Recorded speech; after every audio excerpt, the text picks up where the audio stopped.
Ez jî Afrînê hatim dilê min şewatê xwe digrer. Stranên azadî li gulan berf li ser çiyayê dibirer. Diyarbekir dengê min, dengê welatê dilsoz. Li her qeda şevên rojên ez li ser çiyayê xwaz. Hewler ronahiyê li nav şevên tarî.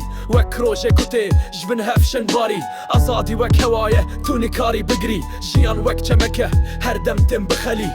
Kurdistan dilê min her gav li te ye. Her çar parçê tep stranan têkeve heye. Ji Afrîn heta Diyarbekir ji Hewlêr heta Mamet. Em hemû yekin li ser rêya azadiya me.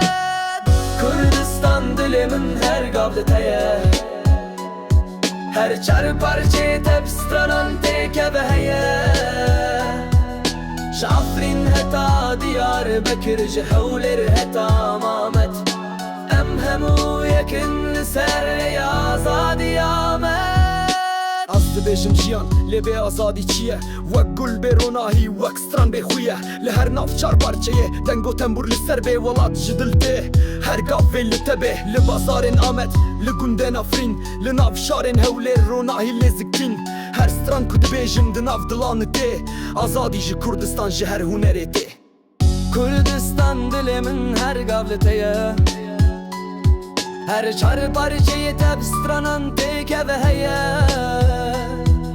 Ji Afrîn heta Diyarbekir ji Hewlêr heta Amet. Em hemû yekin li ser rêya azadiya me. Kurdistan dilê min her gav li te ye. Her çar parçê tep stranan têkeve heye. Ji Afrîn heta Diyarbekir ji Hewlêr heta Amet. Em hemû yekin li ser rêya azadiya